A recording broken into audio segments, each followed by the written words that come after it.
stalled. We're going to find out what happened with the brothers Trump. But we've got to begin this morning with the administration calling the situation at the southern border a crisis. Well, that is debatable at best. But if the president uses his nationwide address tonight to define it as a national emergency, well, I would call that a whole other level.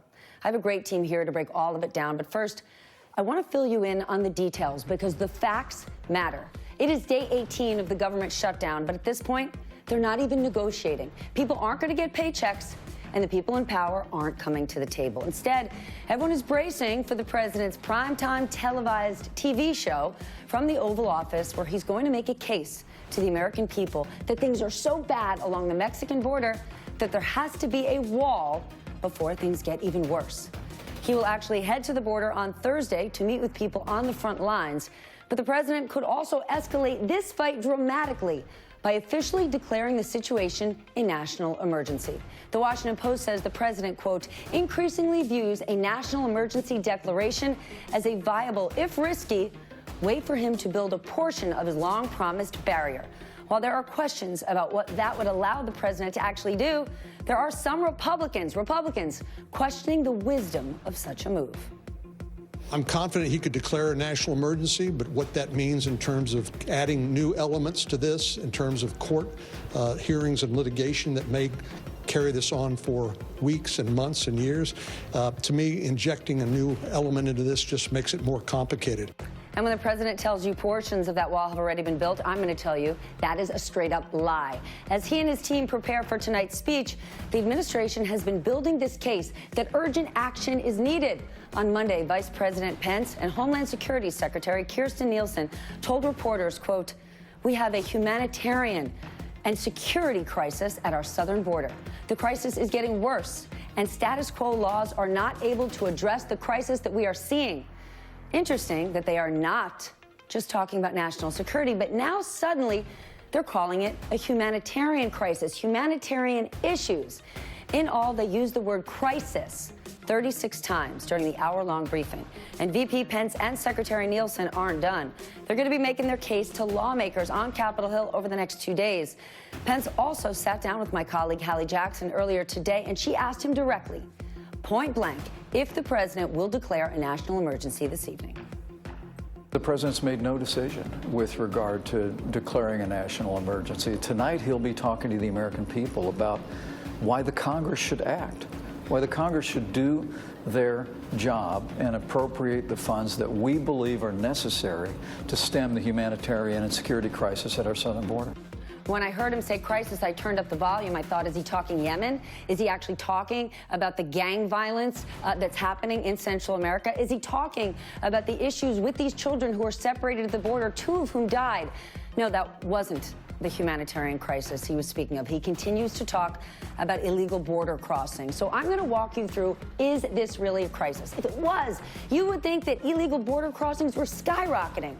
But while there were more arrests on the border in 2018 than 2017, the figure was still close to a 40-year low and half of what it was just 12 years ago.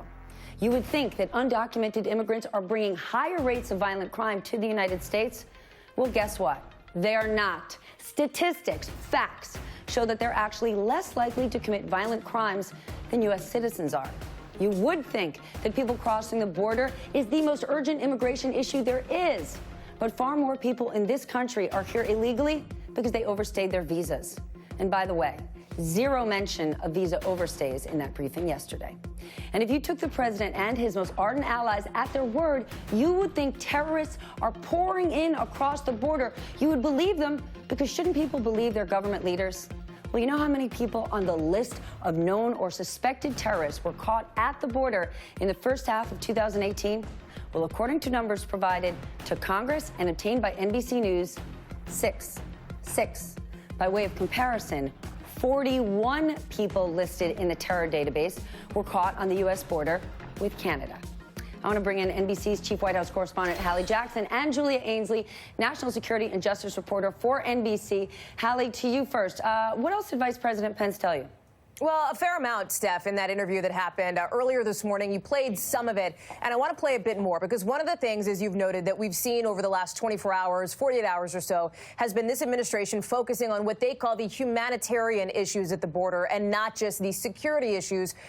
And repeating that word that you had on that big wall, crisis, the vice president said that to me 9 times in the course of less than 8 minutes during our conversation. It is clear that the White House may be laying the groundwork for the president to declare a national emergency. However, the vice president says the president is considering that, looking at it, but no decision has been made yet. I think it's important to note here that the president seems incredibly resolved. The White House doesn't see a lot of wiggle room here, except on perhaps one point, and that is this issue of the steel fence, steel slats versus a concrete wall. There seems to be perhaps an opening for Democrats there. That's one thing that we've been hearing a lot from our sources over at the White House over these last couple of days or so. But the bottom line is are these questions of credibility that you've raised when it comes to how the White House is trying to portray what's going on as it fights for a shutdown. Let me play you a little bit more of what the vice president had to tell me as far as other issues that he says the White House is concerned about. And then I'm going to mention one other thing. He'll explain the need not just to build a wall, which he's determined to do, but also to provide our Border Patrol with additional resources, humanitarian and medical assistance, new technology. But the Democrats need to come to the table and start negotiating. But tonight, the president will take that case to the American people. Of course, the big sticking point, the big issue has been this demand for a wall or for a border barrier, Stephanie. Let me just also point out that through the course of this conversation, I did raise with the vice president something that you mentioned, the idea that according to documents provided to Congress and obtained by NBC News, 6 immigrants that match names on the terrorist screening database were stopped at the southern border. 6 times as many were stopped up north. But nobody's pushing for a wall with Canada. So why is that? What's the difference? That's a question that I posed to the vice president. And forgive the shameless plug to the next hour, Stephanie, but you'll be seeing more from that coming up next hour here on MSNBC. Let me just stay. No one leaves. I want to make one quick point, which is the messaging strategy here. I can't remember the last time we've seen this kind of a PR blitz, specifically from the vice president and Secretary Nielsen. This is clearly about messaging to Americans, less so about messaging to Democrats from the White House. Except, of course, messaging to Americans, Julia Ainsley, was exactly what the president was doing leading into the midterms. That's when, for the last 2 weeks, the president and the White House went full bore about that migrant caravan, shot after shot, doubling down, making people who don't live in border states, conservative Americans like my mom and dad, starting to believe the president, worried about that caravan, about those migrants pouring in. Then suddenly, after that historic House loss, the president barely mentioned that caravan, the caravan that would have arrived after the election. I didn't hear much of it, showing that this is not about a crisis. It's a political ploy. I want you to walk us through your reporting because it is so desperately important. As I mentioned, conservative Americans like my mom and dad who watch conservative media outlets are being lied to by journalists, by the White House, when they're told things like 4,000 terrorists are pouring in. And I want to share a bit of what Mike Pence said when Halle asked him about it. With regard to terrorists, we've seen more than 4,000 known or suspected terrorists attempt to come into our country through various means. But on the southern border... But let me stop you on that number, because it is a misleading claim that's been fact-checked, as I believe you're aware, because that number is for all ports of entry, including airports. Well, and that's what I was saying. It is from all ports of entry. But on the southern border, last year alone, 3,000 special interest aliens were apprehended trying to come into our country. Okay, great. So we're having some champion wordsmithing here, Julia. Walk us through this. For those Americans who do want to live in a safe, positive environment and the fear-mongering that's going on out of our White House. So, Halle, what we have is a theory that is being pushed by the administration that has been fact-checked. And as we fact-check it, they changed their talking points. So you're right. Leading up to the midterms, it was the caravan. As we put more fact-checks about who these people were, how they were mainly asylum seekers and families, they've changed the message now to focus on terrorism. We heard the message over the weekend and from Sarah Huckabee Sanders last week that there were 4,000. We fact-checked that and found that only 6 in the first half of 2018 came through the southern border. More than that flag came through the northern border. Those are people on databases, or what's known as known or suspected terrorists. It doesn't mean that they are going to be arrested or charged with a terrorism-related crime. That's a higher bar. But these are people who have names on a database that are known to the United States and to our law enforcement officials. Now they're changing it again. They're going to an even lower category, which is known as special interest aliens, and saying that 3,000 of those cross the southern border in a year. That may be true. That's not data that I have. The data on the 6 is from the databases, the known and suspected terrorists. But what I will say about special interest aliens is they are even further from what we would categorize as a terrorist or anyone who would we be able to arrest or charge in the United States on terrorism-related charges. These are simply people who raise a red flag, usually because of their travel patterns. I've followed special interest aliens for a long time. It could be someone who is simply from India who shows up at the southern border and they're not sure how they got there. It's more rare for someone outside of the Western Hemisphere to be crossing on foot. That just makes sense. If you look at the map of the world, it is much harder to get in that way. You've already taken a flight, so why wouldn't you just take a flight to the United States? So they raise a red flag, and people do more digging on them. That doesn't mean that they raise to the level of a national security threat. Julia, fantastic reporting. Halle, great interview. I look forward to watching more of it later this morning. I want to bring my panel in. Anna Palmer, she's a senior Washington correspondent for Politico. Jason Johnson is politics editor at TheRoot.com. And my friend Tim O'Brien, executive editor at Bloomberg Opinion and a Trump biographer. Tim, I can feel myself especially heated this morning. And it's because we're talking about this crisis, and it's a crisis that doesn't exist.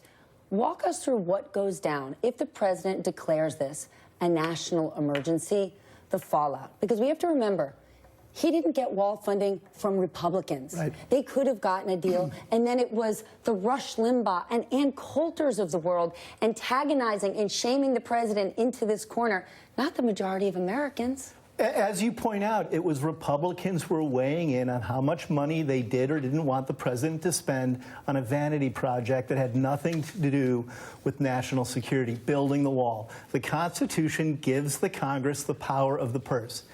If they elect to give the president money for a project he wants, he can then spend it. But he is not constitutionally entitled to do an end run around the entire Congress to raise money, to shore up a campaign promise, and to foster a cult of personality. And what you have right now, I don't think this is messaging or a PR blitz from this White House. This is raw propaganda. They are disseminating misinformation. Mike Pence, Sarah Sanders, Kirstjen Nielsen are all involved with it because they are trying to create the notion that there's an emergency and something should be done immediately to prevent it. There is no emergency on the southern border. There was an emergency when children were being separated from their mothers. And they didn't do any. They dragged their feet on that. Mm-hmm. The crisis is not on the southern border. The crisis is in the White House. Okay, Anna, I do want to walk through, though, excuse me, this shift. When Pence and Kirstjen Nielsen are now framing this as a humanitarian crisis, it was a week ago that President Trump tweeted this: our southern border has long been an open wound where drugs, criminals, including human traffickers and illegals, would pour into our country. And I have to say something quickly. You do not see the majority of drugs pour into our country on foot. That is not true. And having a wall isn't the only option for border security. He's also gone so far as to demonize those people in the Caravan, full of criminals. Walk us through, now we're changing that tune to a humanitarian crisis. Because if it's a humanitarian crisis, then wouldn't that be a foreign policy issue and we'd be focused on the real crisis that is existing in Central America instead of pulling funding from those countries? I think what we're seeing here is a real shift because it is a political issue. This is a symbolic issue between Republicans and Democrats, and they are entrenched on both sides, and there's no movement. And the White House is trying to find a way out of it. But it's pretty hard because this is not just for the past 6 months or a year that the president has used the border or immigrants going in from Mexico into the U.S. as something that he talks about on the campaign trail. He's talked about it for almost the last decade. And so to kind of go tonight and say, no, no, this isn't about politics. This is about a humanitarian crisis. And to try to pull away from that, I think is going to be very difficult for him. I do also want to make the point, as much as this is an argument that he's trying to make to the nation tonight, they are very, very concerned right now in the White House about what is happening on Capitol Hill with Republicans. You have a lot of Republicans who are very nervous and are not with Trump about keeping this government shutdown going, and House Democrats are going to force their hand, and there is concern that there could be almost 24 Republicans in the House who vote to open up some of these different agencies when the House goes and passes the bills separately.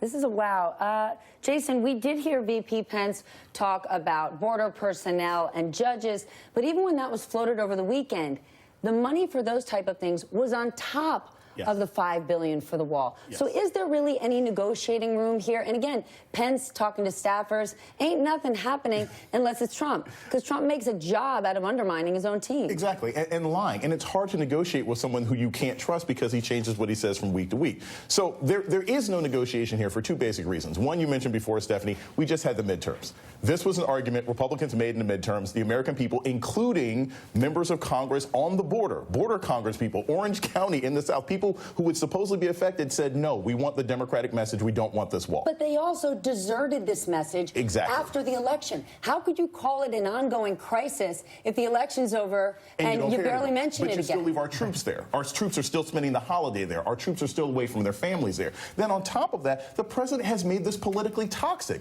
There's no reason for Nancy Pelosi. There's no reason for Chuck Schumer to work with him, because the president has made it abundantly clear he will racialize this argument. He will lie about this argument. It is absolutely impractical on a bunch of different levels. And I keep saying this because I think it's key for people to even understand, even if Democrats were to make a deal, even if Republicans were to make a deal, the number of lawsuits that you will face at the border because so many people's land has to be attacked by eminent domain, this won't even get built for a decade. I'm going to tell you why I love the fact that Tim O'Brien is here.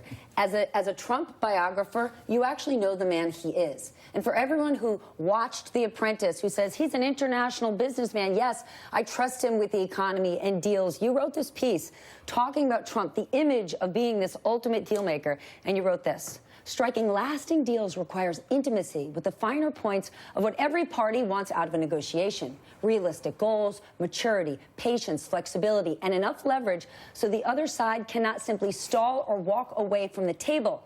Trump has not met any of those prerequisites in his repeated efforts to fulfill his campaign promise to build a wall. You also give a ton of examples. It seems like Trump himself is the one who stands in the way of deal making, and that is in large part one of the reasons he moved away from being a developer and became a branding guy, because he couldn't strike deals. You know, the reality in all of this, and it's not a matter of opinion, Donald Trump was an abysmal deal maker. He routinely shot himself in the foot. In New York real estate, he was regarded largely as a cartoon character. Major developers never saw him as a serious threat in the real estate business. He was a branding phenomenon and essentially a human billboard who licensed his name for underwear, cologne, steaks, and other people's buildings. And was great at it. And very good at it. And he made a significant amount of money at it. But he was not the largest real estate developer in New York, and he was not someone who had assembled decades of great deal making. In fact, he was routinely taken to the cleaners in negotiations by other business people who were more patient, more informed, and more shrewd than he was. And you're seeing this replayed with Pelosi and Schumer. They have everything to gain from simply sitting back and watching the president self-immolate, because very early on in December, he turned to Chuck Schumer and he said, I'm fine with the government shutdown. I'll take ownership of this. I won't blame you. And he says that because he's deeply unfamiliar with the fate of people in Washington who have said they're the authors of previous shutdowns, like Newt Gingrich. Jason, I want you to comment, because dumping on Trump or mocking him as a businessman is not about being sassy. Right. The reason it's so important is this guy would do deal after deal in New York, and now in the last 2 years, we've spoken to his counterparts who are laughing, saying, day after we closed the deal, he called me on the phone and said, hey, I'm going to call the New York Post and say I made $150 million out of the deal. Is that okay with you? And they were laughing all the way to the bank. They're like, yeah, dude, I don't care what page 6 says. I just want to make sure the check clears. Right. But now he's not a private businessman. He's running the United States of America. He's running the United States of America into the ground and embarrassing us. And what I also think is important, More than embarrassing. when we talk about a humanitarian crisis, the fact that the president has shown that in his negotiations he'll use anybody, any crisis, any people who are suffering to make his point. We talked before, he separated families and children in order to make a point to his base. We talked about before, children can die at the border in order for him to make a point. People are suffering now. You have people who will miss their checks. You have people who won't be able to feed themselves and their families. We talk about D.C. I grew up in parts of the Midwest where the biggest employer is the federal government. You've got small towns where everybody's job is dependent on the secretary, the office person, the office of the interior. He is allowing other people to suffer for his ego. That is a terrible trait for anyone who's negotiating, especially when we're supposed to represent the entire United States of America. Please, please, listen. President Trump, reconsider. Ivanka, if you care about a crisis, look over in California. We may have a teacher strike this week that will impact 500,000 kids. You want kids to advance in this world? Give them a great education. That's a crisis. Coming up.